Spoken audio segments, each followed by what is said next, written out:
السلام عليكم اخواني عشاق طائر ابيض الخدين.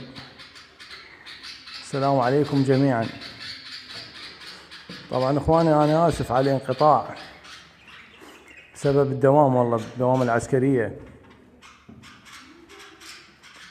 اخواني انا عندي بس ملاحظة وتنويه، طبعا للاخوة اللي موصيني على بلابل وللعامة. طبعا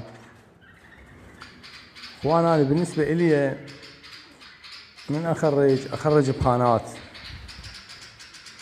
لانه انا ما اخرج بلبل وبلبلين وعشرة، انا اخرج من 20 فما فوق،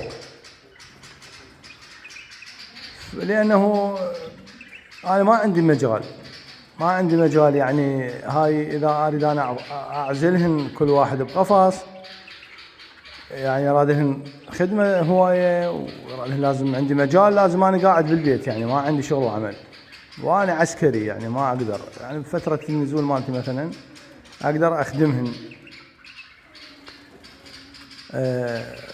فاحب ان انوهكم على بس موضوع انه هو هذا التخريج، يعني انا من اخرجه طور،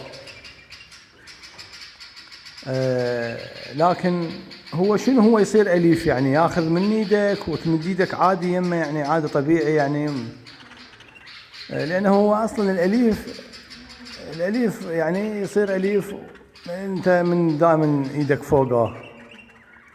انا ما اقصد اليف يعني ما اخلي يصير، انا ما اخرجه طينه، اخرجه طور خانه.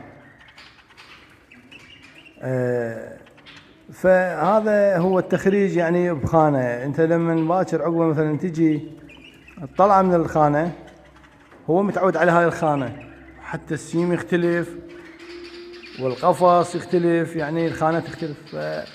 من تحوله بالقفص يعني راده بس يومين 3 طبيعي يستقر ويرجع لطبيعته يعني.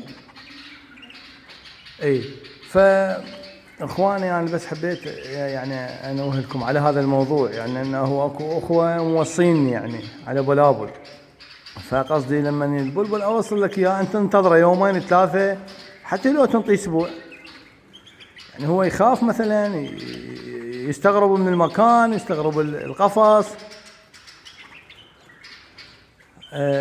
اخواني وطبعا خليني اشوفكم هذه الوجبه، هاي الخانه هاي عمرهن 2.5 بعدني ما عازلهن. هاي الطور فوقاهن شغال 24 ساعة، هذا طور وهذا الطور المساعد وياه.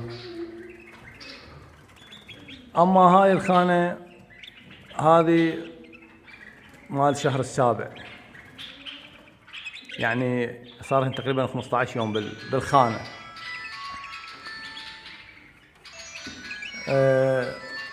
وهاي الخانة مال الشهر السادس، هاي الخانة طبعا.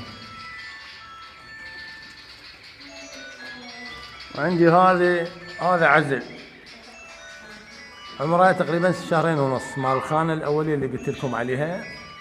هذا نفس الشغلة همينة عزل، هذا هم عزل 2 ما عندي مجال فطابق 2 سوا. وهذا نفس الشيء العزل، هذا همينة عزل. هاي مخاليف ما عندي هسه مجال، راح اسوي هسه مجال واخليهم بالخانة.